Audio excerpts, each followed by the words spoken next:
Vous savez, quand nous avons acquis les premiers drones avec la Turquie, mais ils ont mis dans leur presse qu'on va attendre 3 ans pour les avoir. Mais en 3 mois, nous les avions et nous avons cogné des terroristes avec, jusqu'à ce qu'ils ont perdu le chemin de retour à leur base. Et donc, vraiment, je voudrais simplement dire que le comité de dialogue intermalien, c'est pour écouter tous les Maliens. Ce n'est pas pour écouter des associations. Quand bien même des associations peuvent venir aussi s'exprimer. Mais une association qui dit, ou un parti, moi je ne vais pas. Mais ceux qui vous composent la base, les présidents des sections, les députés et autres, ils participent en tant que citoyens. Mais votre déclaration sert à quoi? Donc c'est ce que je voudrais dire aux uns et aux autres. Ayons des actions patriotiques. Posons des actions qui découlent de l'histoire du Mali. Tous ces pays qui nous donnent la leçon, ils ont fait la même chose. En France, au lendemain de la Seconde Guerre mondiale, quand De Gaulle a formé le premier gouvernement, il a fait 4 missions. La première mission, c'est de nettoyer toutes les poches où les fascistes se sont réfugiés. Mais c'est la même chose chez nous aujourd'hui. Nous voulons nettoyer toutes les poches terroristes. Et regardez à Menaka. Quand on les cogne quelque part, pour parler trivialement, ils vont aller se cacher dans la brousse. Quand on les trouve là-bas sous les arbres, le drone brûle l'arbre. Les quelques survivants vont chercher là où s'attaquer à des civils. Donc dans la ville de Menaka, ne pouvant pas venir, ils vont aller terroriser les populations d'Andrabokan et ailleurs, qui affluent. Et Menaka est inondé de citoyens. Et on prend les vidéos pour montrer que le gouvernement est incapable. Donc nous avons décidé d'aller les chercher dans les derniers retranchements et pour qu'ils rendent gorge. Il faut que les uns et les autres comprennent. Mais la France l'a fait, mais qui a eu à parler? L'Angleterre. Parce que je prends ce qu'on dit des grandes démocraties là. À la Seconde Guerre mondiale, les droits de grève, c'était un droit reconnu. Mais quand Churchill était mis des armées et que les ouvriers des usines d'armement ont voulu aller en grève, mais il n'a pas passé par 1000 voix. Hein. Il a dit c'est très simple. Tous ceux qui ne seront pas à leur poste de travail le lendemain, ils vont avoir l'honneur d'aller servir l'Angleterre au front militaire. Mais le lendemain, tout le monde était à son poste. Pourtant, c'était des droits et personne n'a crié qu'il a porté atteinte aux droits des citoyens. Mais parce que la nation était en survie. Quand la vie des citoyens, la survie du pays sont en cause, tout le reste attend. C'est tout ce que nous voulons faire au Mali actuellement. Le système politique que nous avons, il y en a qui veulent le remettre en cause. Les pays dits démocratiques ne l'accepteront jamais. Que quelqu'un aille en Angleterre dire qu'il veut mettre la royauté en cause, il verra de quel bois la démocratie se chauffe.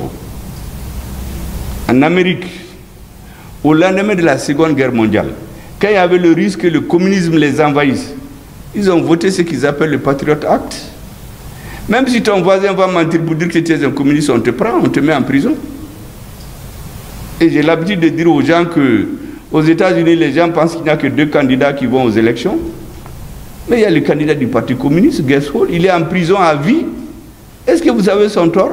Il a demandé que les Indiens aient les mêmes droits que les autres Américains. Comme Mandela en Afrique du Sud. Il est en prison à vie. Personne n'en parle.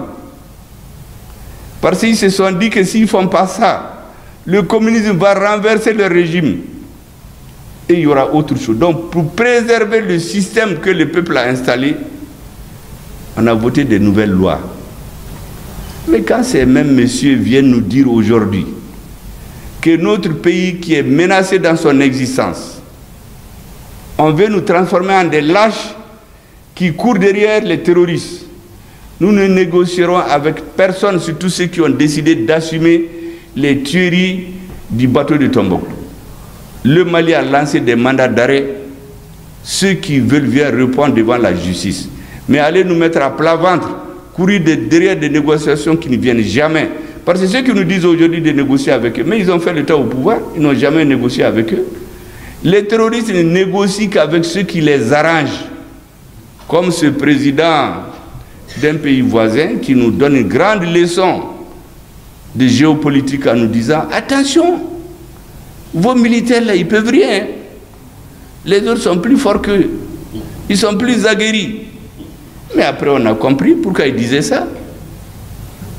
Et ce message a été relayé partout. Comme par hasard.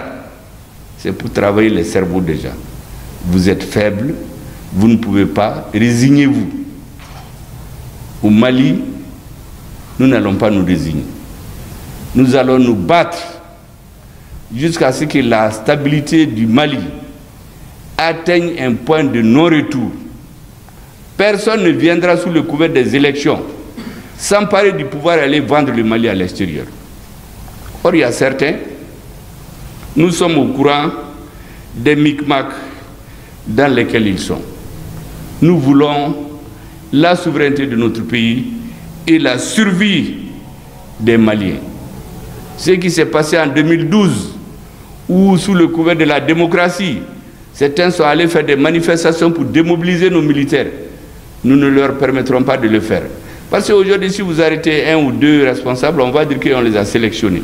Mais quand vous balayez tout le monde et leur dites d'attendre 1 ou 2 mois, mais qui va dire qu'il a des problèmes? La preuve, c'est qu'aujourd'hui, il y a des partis qui disent qu'ils sont d'accord. D'autres disent qu'ils ne sont pas d'accord. J'ai même vu dans les réseaux qu'il y a des chefs de parti qui ont pris la tangente, ils ont quitté le Mali. Mais pour quelle raison? Mais vous voulez le pouvoir et à la moindre des choses, vous fuyez le Mali. Mais Ousmane Sonko a fait combien d'années en prison? On a pris 1000 personnes de son parti, on les a mis en prison. Mais ils n'ont pas fui le Sénégal. Le pouvoir, là, même quand vous l'avez, là, vous n'êtes pas en sécurité. Donc si tu es peureux, là, il vaut mieux aller dans ton champ, tu cultives, tu élèves tes animaux, mais venir chercher le pouvoir, là. Et au moins d'ordonnance, tu fuis le pays. Vraiment, je demande aux autres, aux uns et aux autres, calmez-vous, venez aider à réussir le dialogue intermalien. Après, lorsque, et je crois que ça ne va pas durer, nous sommes dans un corps à corps aujourd'hui. Il y a une politique d'encerclement de l'AES. Il y a une stratégie de nous occuper, de nous faire perdre la souveraineté. Nous ne sommes pas d'accord. Lorsque nous allons atteindre le point de non-retour dans ce processus, Inch'Allah, ça ne va pas durer. Lorsque le comité de dialogue intermalien va déposer son rapport, ces deux informations vont servir au président et au gouvernement de s'adresser au peuple malien pour un choix éclairé de ses dirigeants. Vraiment, c'est ce que je voulais que les uns et les autres comprennent. Il n'y a rien d'autre derrière. Sinon, aujourd'hui, il s'agit simplement d'aller aux élections. Moi, je l'ai dit aux gens l'autre jour, le gouvernement actuel, même s'il présente un poulet comme président, il va passer où? Seulement, est-ce qu'il va garder l'armée malienne comme telle ou bien il va aller les donner aux autres encore? C'est tout. Donc la question pour nous, ce n'est pas de gagner ou non des élections. La question, c'est de préserver la souveraineté du Mali, de préserver la vie des Maliens. Et au nom de ça, il y a une période de pause que tous les patriotes doivent observer. Après, tout le monde reprendra son activité. Vraiment, je voulais donner ces explications parce qu'au Mali, depuis quelque temps, il y a une floraison de communiqués pour jouer sur les sentiments des Maliens. Ah, on nous empêche de manifester, on ne peut plus parler. Mais en Drambokan, personne ne parle d'élection. Les gens cherchent à vivre pendant que certains parlent d'élection ici. À Bandiagara, on a tué le chef de village l'autre jour. Là-bas, les gens cherchent à vivre. Vous êtes là à vous battre pour des élections ici. Et l'ONU qui se lève, et vous attendez que l'ONU fasse un communiqué pour que tout le monde sorte. Le temps où c'est la communauté internationale qui décidait pour le Mali, et les dirigeants étaient au garde-à-vous, comme s'ils cherchaient des emplois chez la communauté internationale, ce temps-là est révolu.